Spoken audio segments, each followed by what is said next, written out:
है मेरा कौन सा? और क्या, बगी दूध के तो पनीर बनता है।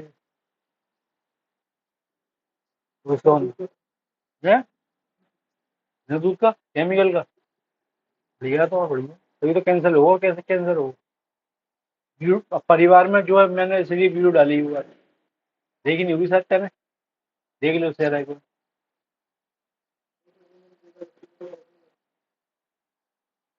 तो बस मर गई थी तो।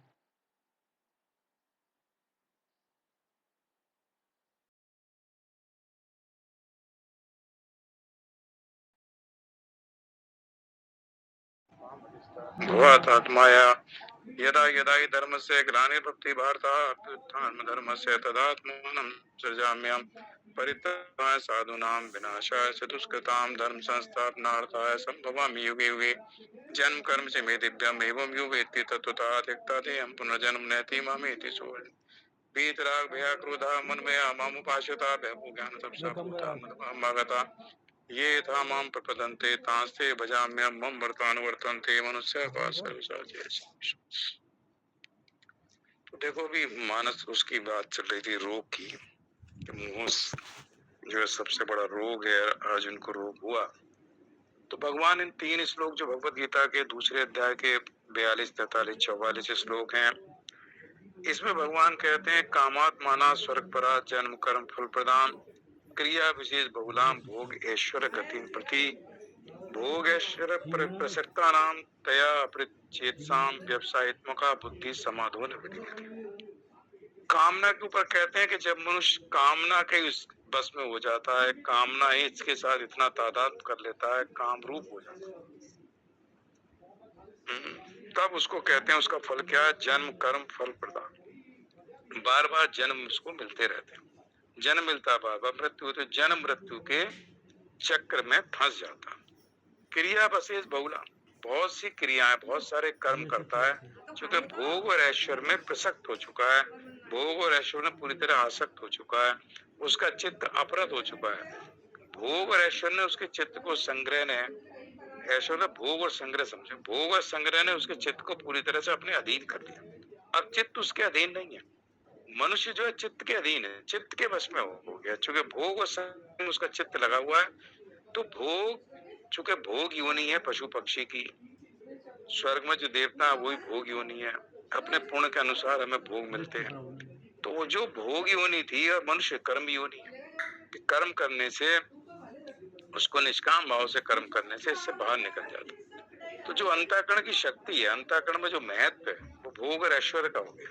तो भोग और ऐश्वर्य का महत्व होने से परमात्मा के विषय में उसका कोई जिज्ञासा नहीं होती, ना परमात्मा को प्राप्त करने का उसकी बुद्धि में निश्चय होता है।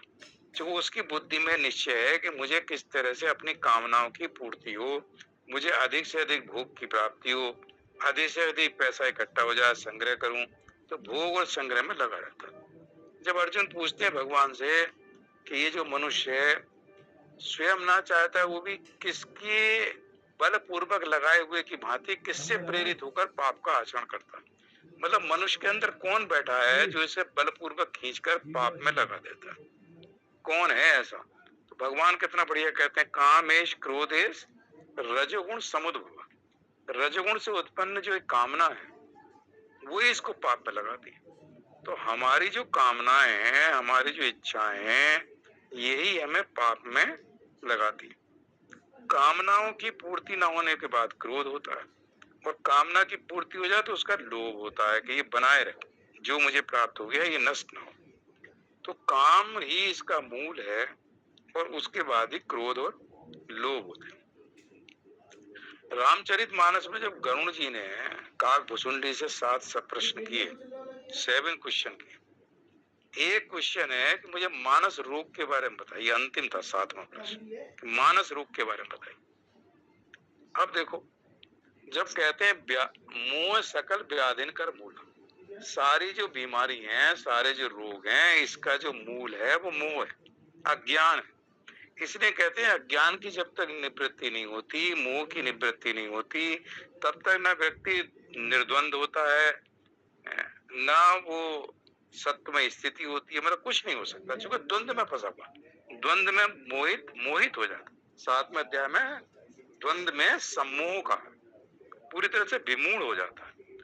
तो जब मानस रोग में कहा तो देखो क्या बढ़िया बात की, काम जो बात कफ और पित्त 3 रोग होते हैं रोग के कारण, कि जब बात कफ और पित्त का जो समीकरण है वो बदल जाता है, या तो बात बढ़ जाए या कफ बढ़ जाए या पित्त बढ़ जाए, तो हमारे शरीर में अनेकों रोग हो जाते हैं। तो रामचरितमानस में जब गरुण जी को मानस रोग की बात बताते हैं तो काम को बात कहा है, और लोभ को कफ कहा है, और क्रोध को पित्त कहा है। तो बात कफ और पित्त को काम, लोभ और क्रोध इनके बारे में कहा।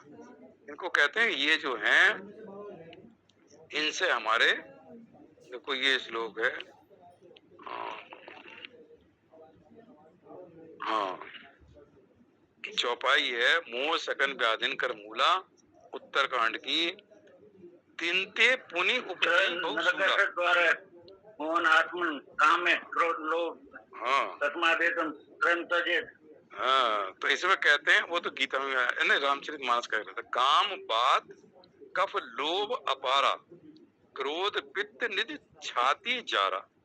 तो कहते हैं काम बात है, लोभ जो है बढ़ा हुआ कफ है, और क्रोध पित्त है जो सदा छाती जलाता रहता है। तो कहते हैं प्रीत करें जो तीनों भाई, अगर ये तीनों प्रीति करें, हाँ ना वो गीता, हाँ वो गीता का था ना, मैं इसको रामचरितमानस का कह रहा था, काम क्रोध बात कफ और पित्त का है, बहुत बढ़िया, थोड़ा सा नहीं आ रहा है। हाँ मतलब बात कफ और पित्त का है। तो काम को कहा है बात, और लोभ को कहा है बढ़ा हुआ कफ, और क्रोध को कहा पित्त जो छाती जलाता है। कहते हैं प्रीति करें जो तीनों ही भाई, अगर ये तीनों प्रीति कर लें, तीनों भाई अगर प्रीति कर लें, काम क्रोध लोभ, उपजई सन्निपात दुख जाई, तो दुखदायक सन्निपात रोग हो जाता।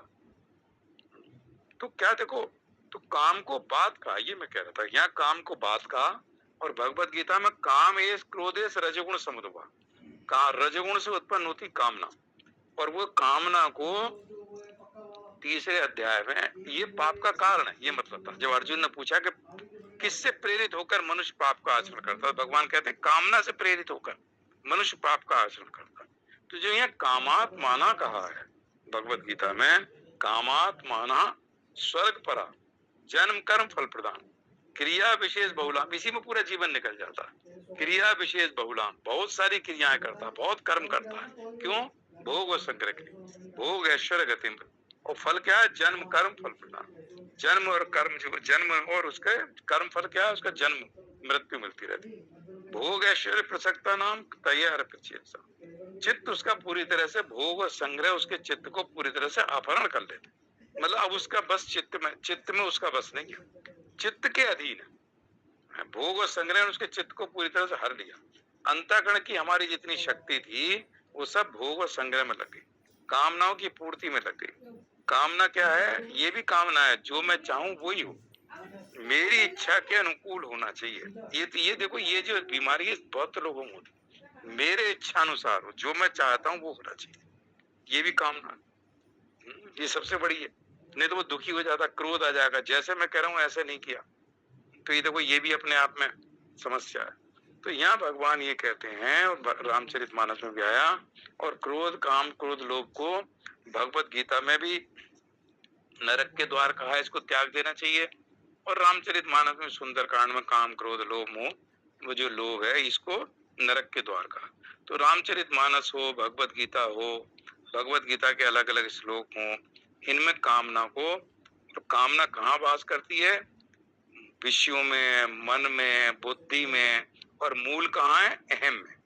जहाँ जड़ और चेतन, जहाँ ये मिल जाते हैं, इनकी ग्रंथि होती है, वहाँ कामना का मूल है। लेकिन वो मन में भी रहती है, बुद्धि में भी रहती है, इंद्रियों में भी रहती है, विषयों में भी रहती है, विषयों की कामना। तो कामना इतनी मजबूत है कि इस संसार में कामना ही मनुष्य को फंसा कर रखती है। और रहती कहाँ है? जो जड़ अंश है अहम का, उसमें रहती है। क्योंकि कामना आत्मा में नहीं हो सकती, आत्मा अक्रिय है, निष्काम है, निर्गुण है, गुणातीत है। तो आत्मा में तो कहीं कामना हो ही नहीं सकती। कामना रहती है जो प्रकृति के अहम का जड़ अंश है। जड़ता में तो देखो कामना जड़ है, लेकिन पूरे संसार में हर मनुष्य को नचा रही है। कामना जो है, जो जड़ प्रकृति में है, अहम का जो जड़ अंश है, जो मन बुद्धि चित्त अहंकार है, उस अहंकार का जो अहम कहते हैं, उस अहम के जड़ अंश में रहती है। लेकिन जब चेतन अंश और जड़ अंश की जो ग्रंथि है, जिसको जिज्जर ग्रंथि कहते हैं, जब ये मिल जाती है तो जीव कहता है कामना मेरे अंदर है, तो कामना उसके अंदर हो जाती है। उस कामना की पूर्ति करने के लिए वो लगा रहता है। जो इच्छा शक्ति की बात हो रही थी, इच्छा शक्ति, प्राण शक्ति, ज्ञान शक्ति, इच्छा शक्ति जो मन में है, मन में जो इच्छाएं और कामनाएं जागृत होती हैं, उसके कारण वो क्या करता है, क्रिया करता है। प्राण शक्ति जो वो क्रिया शक्ति है, प्राणों के द्वारा तो क्रिया होती है।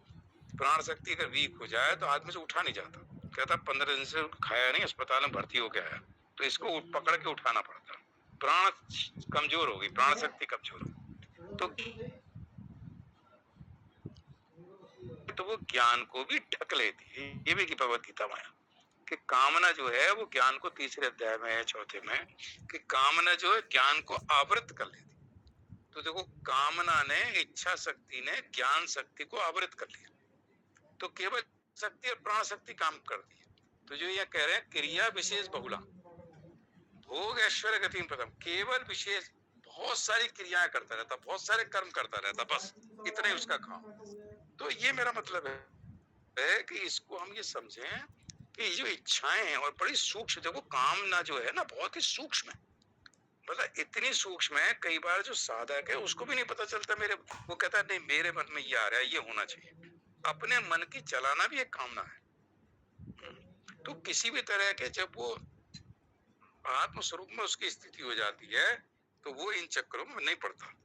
तो मेरा मतलब है कि धीरे धीरे जो श्लोक है 42, 43, 44, इसमें भगवान ये समझा रहे हैं कि हम जो है, हमारी व्यवसायत्मक बुद्धि क्यों नहीं होती, क्यों हम ये निश्चय नहीं कर पाते कि मुझे इसी जीवन में जो मेरा उद्देश्य परमात्मा प्राप्ति का है, जन्म मरण से मुझे बाहर निकलना, इस उद्देश्य में दृढ़ता क्यों नहीं आती, क्यों व्यक्ति जो है संसार में भटक के इसमें नहीं आ पाता। तो कारण यही है कि उस कामनाएं हैं उसको भटकाती रहती। एक मिनट जरा, हमारी मेडिसिन आ गई।